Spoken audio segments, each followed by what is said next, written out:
Hoje nós queremos falar sobre o dunamis da cruz. O dunamis da cruz, Josemar, o que é isso? Costume de ouvir dunamis. É uma palavra grega que significa força ou poder. A maioria de nós tem a mania de lembrar e olhar para a cruz com pesar, com dor. E não devia ser muito diferente, não. Afinal de contas, foi lá que Jesus se entregou por nós, para que hoje nós pudéssemos estar aqui, adorando, louvando, levantando mãos aos céus, glorificando o seu santo nome. Sim. Mas a cruz não é apenas sinônimo de dor, de morte, de sofrimento. Isaías, no capítulo 53, ele já predizia que Jesus padeceria, que ele sofreria. O Antigo Testamento, os grandes líderes, os mártires, os grandes heróis, eles sempre tinham atitudes que apontavam para quem Jesus seria e para o que aconteceria com Jesus. Isaías, no capítulo 53, descreveu bem todo o martírio que Jesus passaria. Jesus também, ele próprio disse isso. Ele, quando estava reunido com os discípulos, e ele disse: olha, é necessário que eu seja entregue às autoridades. Eu vou sofrer, eu vou padecer escárnio, e me matarão. E eles ficaram atemorizados, porque o homem carnal, ele não consegue muitas vezes entender qual é o real propósito de Deus. E eles não entendiam naquela hora. Eles disseram: não, mestre, nós não permitiremos que isso te aconteça. Jesus disse: é necessário que assim aconteça. E aconteceu. Jesus foi entregue às autoridades. E Jesus padeceu, foi julgado. E a grande multidão, na hora da escolha, escolheu o malfeitor ao invés de Jesus. Foi julgado por 2 vezes. Em uma das vezes, Pilatos disse o quê? Lavo minhas mãos, vocês é quem decidem aí. O sangue deste homem, da minha mão estou livre.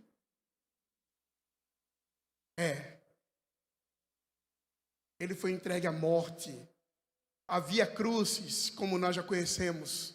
O caminho até chegar ao Gólgota, onde ali Jesus finalmente foi crucificado. Nossa, que terrível. Como é doloroso a gente falar disso. Muitas vezes a gente não entende o sacrifício que Jesus fez por nós. Mas me chama muito a atenção outro texto de Isaías. Isaías, no capítulo 59, ele diz: olha, as vossas transgressões, as vossas iniquidades, o vosso pecado, ele faz separação entre vós e o vosso Deus.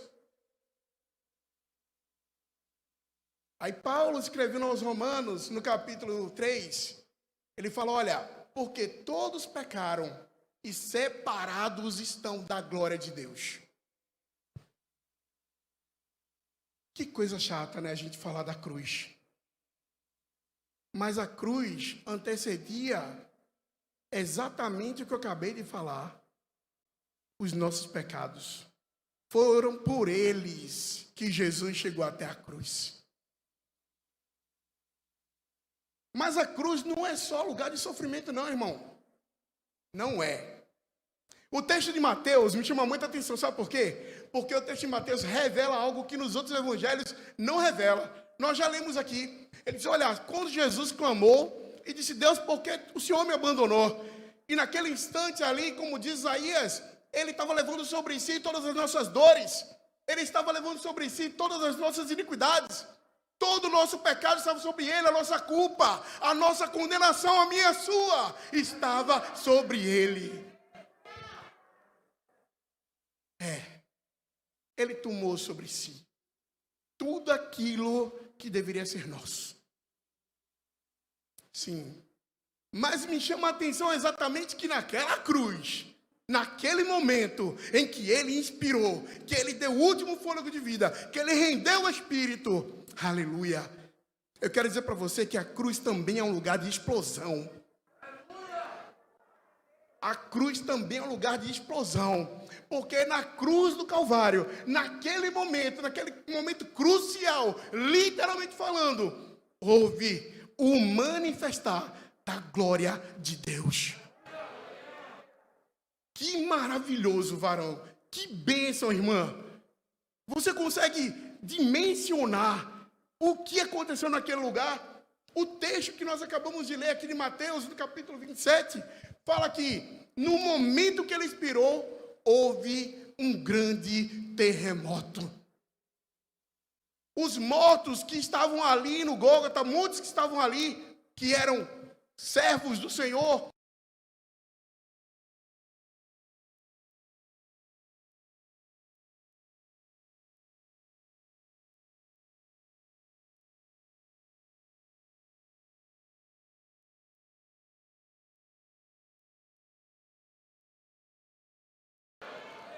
às vezes nós esquecemos disso e lembramos apenas do sofrimento que era meu e seu. E não é para esquecer, não.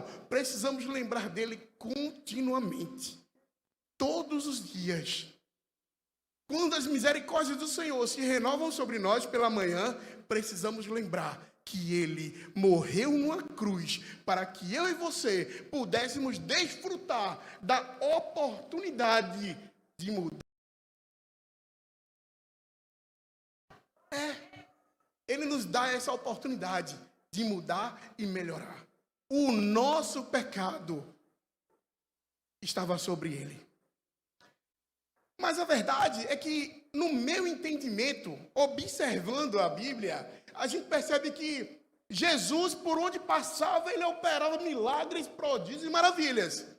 Curou Bartimeu, o cego que esmolava à beira do caminho, curou a mulher do fluxo de sangue, ele curou a filha de Jairo, ele curou o paralítico no tanque de Betesda. Por onde ele passou, ele fez. Ele está aqui, amém? Então, queridos, tudo que Jesus realizou, cada encontro que ele marcou, onde ele chegou, por onde ele passou, ele foi deixando um linkzinho. Era um link. E ele dizia, compartilha. Ele dizia, Jefferson, recebe e compartilha. Jackson, recebe e compartilha. Leandro, recebe e compartilha esse link. Multiplique, espalha. Porque esses links eram um livre acesso à cruz do Calvário. Esses links levariam a mim e a você até a cruz, lá no Gólgota, para nós presenciarmos, nem que seja pela fé, aquilo que ele enfrentou. E foi por mim e foi por você. Houve uma explosão, meu irmão. Que tremendo isso. Apenas Mateus relata dessa forma. E que coisa incrível. Eu fico aqui tentando imaginar. Eu queria estar lá. Será que eu ia correr? Às vezes a gente brinca com isso, né? A gente está num funeral e a gente está lá cantando louvores e a Bíblia fala, ele ressuscita. Ainda hoje ele ressuscita. Ele faz isso quando ele quer, porque o querer e o efetuar pertencem somente a ele.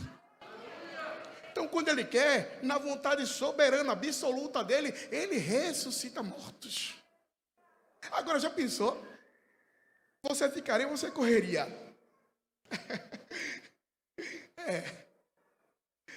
Tem muita gente que ia correr, viu? Deus ali manifestando sua glória e você com medo, rapaz. Tenha medo da glória de Deus, não se envolva nela, mergulhe nela, fique imergido nela lá no fundo, vá mais fundo, mais profundo. Queira estar no dunamis da cruz, na explosão que houve ali, seja envolvido nisso. A cruz não fala só de morte, a cruz não fala só do sofrimento de Jesus, a cruz não fala só sobre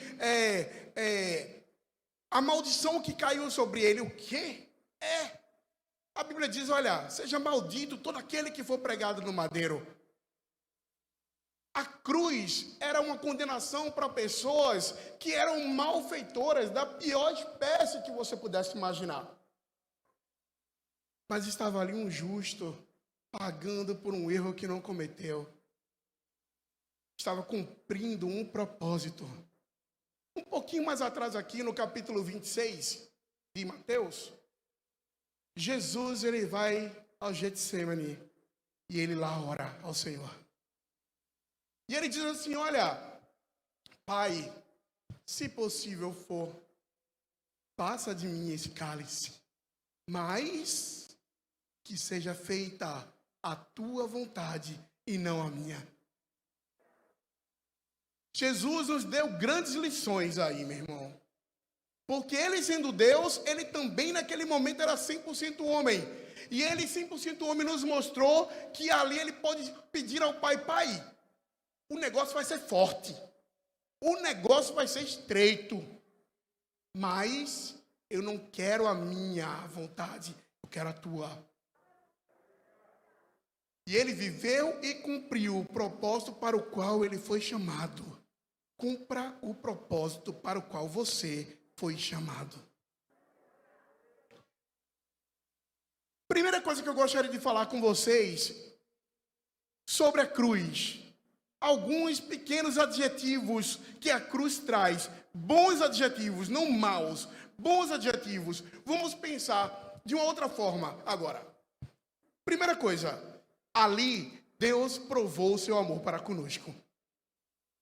Romanos, no capítulo 5, no verso 8, a palavra de Deus vai dizer: porque Deus provou o seu amor para conosco, mesmo pelo fato de ter enviado Cristo para morrer por nós, quando nós ainda éramos pecadores. E que amor é esse, meu irmão? Que amor é esse? A ponto de enviar o seu único filho, seu filho unigênito, para morrer por nós. Naquela cruz, levando sobre si uma maldição, uma condenação, uma culpa que não era sua. Deus provou o seu amor para conosco, ali na cruz do Calvário. E na cruz, ele nos mostrou uma outra coisa. Deixa eu olhar aqui agora, para eu não errar, tá? Eu até já falei isso. A carta de Paulo aos Filipenses, no capítulo 2, a palavra de Deus diz assim, a partir do verso 6. Ele foi obediente. E ele foi obediente até a morte, e morte de cruz. Deus tem nos chamado para a obediência. E é impossível você entender que precisa ser obediente a Deus se você não conhecer qual é a vontade de Deus. E a vontade de Deus não se conhece com fantasia. A vontade de Deus se conhece com a Bíblia, observando segundo a sua palavra. O salmista, ele disse, de que forma eu posso, Senhor, manter puro o meu caminho? Ele respondeu, observando segundo a sua palavra. O Senhor, ele nos deu grandes lições ali. Foi obediente até a morte e morte de cruz. Em Lucas, no capítulo 9, no verso 23, uma outra lição que ele nos dá. E aí, vem a prova de amor que ele espera de nós.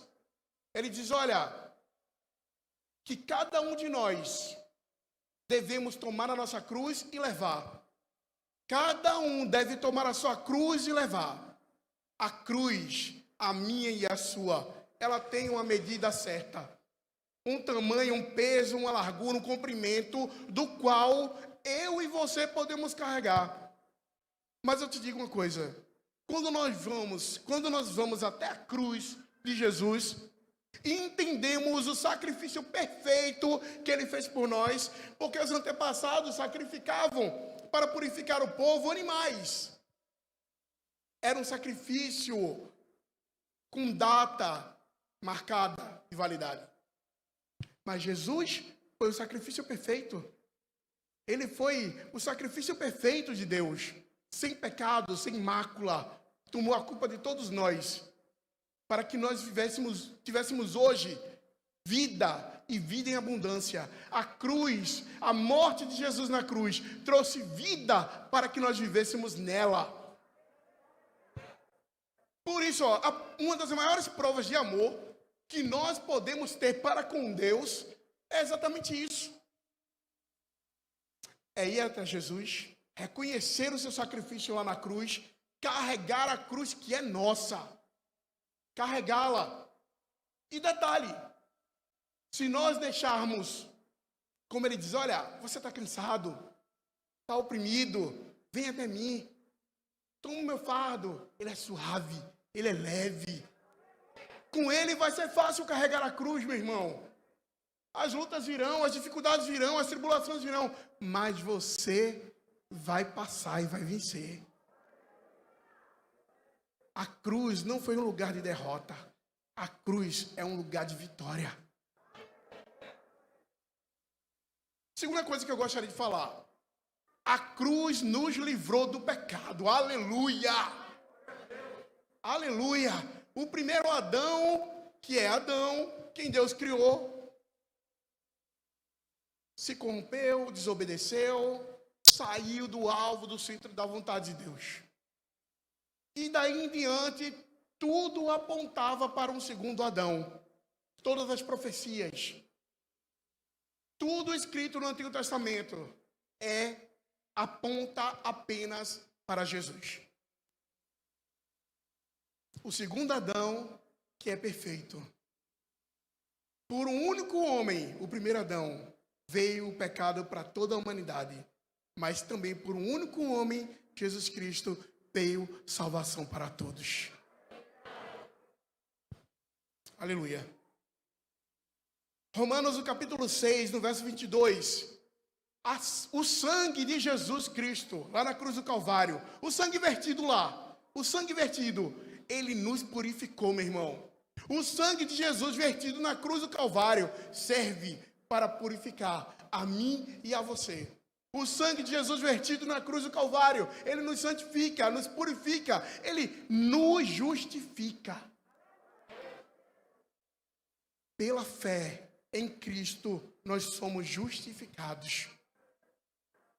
E é pela fé que alcançamos, pela fé, a graça, alcançamos a salvação nele. Na cruz, essa graça maravilhosa foi estendida e alcançou e chegou até a mim e a você. E graças a Deus por isso, por essa graça. Graça é favor imerecido. A graça é algo que eu não merecia, mas mesmo assim eu recebi. A morte de Cristo no Calvário me possibilitou ser alcançado por essa graça maravilhosa. A graça que me salvou, a graça que me transformou, a graça que faz com que eu viva hoje andando em lugares altos. Aleluia. Ele tomou sobre si toda a nossa culpa, toda a nossa maldição e todo o nosso pecado. Romanos, no capítulo 9, diz que nós somos justificados por seu sangue. No verso 10, irmãos, o verso 10 do capítulo 5 de Romanos, diz o seguinte: eu era inimigo de Deus. Você era inimigo de Deus. Porque o pecado, Tiago fala isso, a carta, o livro de Tiago, no capítulo 4, ele fala o seguinte: vocês não sabem? A amizade do mundo é inimizade contra Deus. Pois fiquem sabendo que se você quer ser amigo do mundo lá fora, saiba que você constitui-se inimigo de Deus.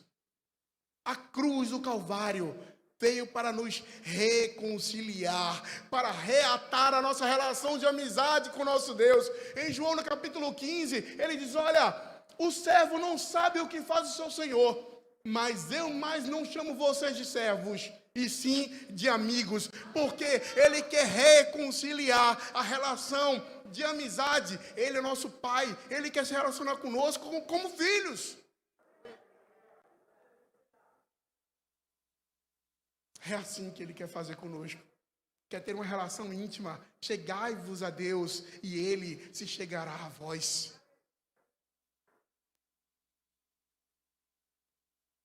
No verso 12 de Romanos, no capítulo 5, a palavra diz exatamente, como eu falei antes, que por um só homem entrou o pecado e por um só homem, Jesus, veio a salvação. Aleluia. A última coisa que eu gostaria de falar é que a cruz, o evento da morte de Jesus na cruz, aquele espetáculo, porque para mim eu vejo como espetáculo. Sim, Jesus rendeu o seu espírito e no mesmo instante parecia até aqueles fogos. A explosão, o terremoto, os mortos ressuscitando, as pedras se rompendo, milagres acontecendo, eu creio. E o reconhecimento humano daquele que estava lá, o centurião. Cara, verdadeiramente, ele é o Filho de Deus. Foi um espetáculo, meu irmão. Foi um espetáculo onde o grande autor da vida foi magnificado, exaltado. A morte pensou ter vencido Jesus. Mas, onde está a morte, teu aguilhão? Onde está a morte, teu aguilhão? Aleluia. Ele venceu na cruz do Calvário, por mim e por você, para que nós pudéssemos, junto com Ele, vencermos também. Ele deixou ali um testemunho e uma herança. Um testamento, aliás. Um testamento e uma herança. A morte de Jesus no Calvário foi preciso, porque um testamento não tem validade sem que haja um morto, né? Para haver um testamento ou herança, é preciso que haja um morto. Não posso nem dizer infelizmente nesse caso, né? Porque fomos agraciados por essa herança. Aleluia! Jesus deixou uma herança, um testemunho lá, era necessário. Quando muitos pensavam que ele tinha morrido, né? Ele ressuscitou. E aí a gente pode pensar, mas oxente, não precisa ter um morto para o testamento ter validade, para a herança ser recebida. Mas Jesus ressuscitou, então deveria invalidar o testamento. Jesus morreu e ressuscitou. E o testamento é válido, porque ele deixou um penhor, meu irmão, uma garantia. Ele disse, olha, eu vou para o Pai, mas eu não vou deixar vocês sozinhos. O Espírito Santo, outro Consolador, ficará com vocês. Ele é o penhor da vossa salvação. O penhor, o que é penhor, irmãos? Quem já foi numa loja de penhores aqui? Você pega uma joia, se você tiver... Ouro 24 quilates ou 30 quilates aí, né? Joelson tem uma joia assim. 30 quilates. E leva lá numa loja de penhores e você deixa a joia lá e pega um dinheiro. E aquela joia lá é a garantia que você deu, que você vai voltar para resgatar. Devolver o dinheiro e resgatar a joia. O Espírito Santo é o penhor. Jesus disse, olha... Eu vou, mas vou deixar um penhor aí, ó, a garantia de que eu vou voltar e vos levarei para mim mesmo, para que onde eu estiver, vós estejais também. Ele nos deixou um penhor, uma garantia. Aleluia. O Espírito que está aqui no nosso meio. O Espírito vivo, que é fogo e que é brasa consumidora. O Espírito do Deus vivo que fala e que faz como lhe apraz. Hebreus, no capítulo 9, no verso 14, eu vou ler aqui. Estou terminando, viu?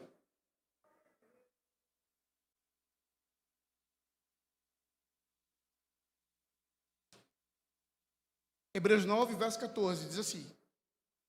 Quanto mais o sangue de Cristo, que pelo Espírito eterno se ofereceu a si mesmo, imaculado a Deus, purificará as vossas consciências das obras mortas, para servirdes ao Deus vivo. É isso mesmo. E por isso é mediador de um novo testamento, para que, intervindo a morte para a remissão das transgressões que havia debaixo do primeiro testamento, os chamados os chamados recebam a promessa da herança eterna. Os chamados recebam a herança da promessa eterna. Quem aqui foi chamado pelo Senhor? Então você já recebeu a promessa eterna. Aleluia. Onde está a morte, teu aguilhão? Aleluia. Efésios no capítulo 1, verso 14, 15.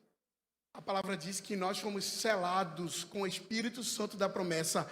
Você foi selado. O testamento é a herança, a promessa de Deus para a eternidade, que garante a nossa entrada impoluta lá no céu. Quando 2 Coríntios no capítulo 15 fala que naquele grandioso dia nós seremos levados ao céu e no caminho nós teremos o corpo transformado num corpo glorioso. Aleluia. Aleluia. Hebreus 10, 23 diz: aquele que fez a promessa é fiel para cumprir. Aquele que fez a promessa é fiel para cumprir. E ela se cumprirá, em nome de Jesus. 1 Coríntios 15, 55, eu repito: onde está, ó morte, o teu aguilhão?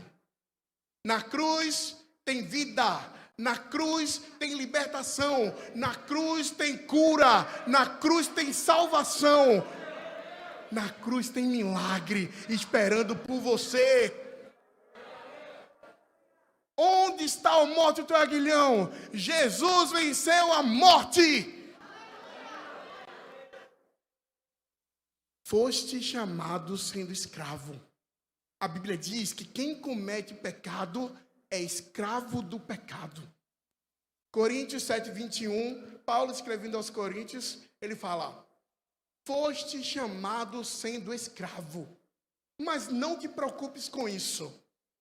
Mas, se ainda pode tornar-te livre, aproveita a oportunidade. Tem liberdade para você. Tem liberdade para você que chegou até aqui nesta noite. Jesus já levou sobre si as tuas dores, as tuas culpas. Ele assumiu no teu lugar, no meu e no teu lugar, o justo pelos injustos. Pelo justo e pelo bom, diz Romanos, no capítulo 5, talvez alguém até se anime a morrer.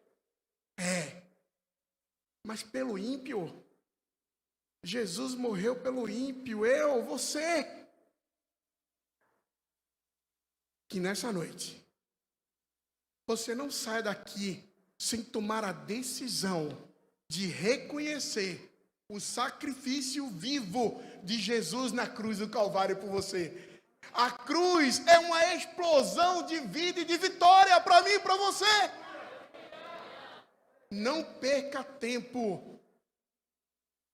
Que aproveita o homem ganhar o mundo inteiro e perder a sua alma?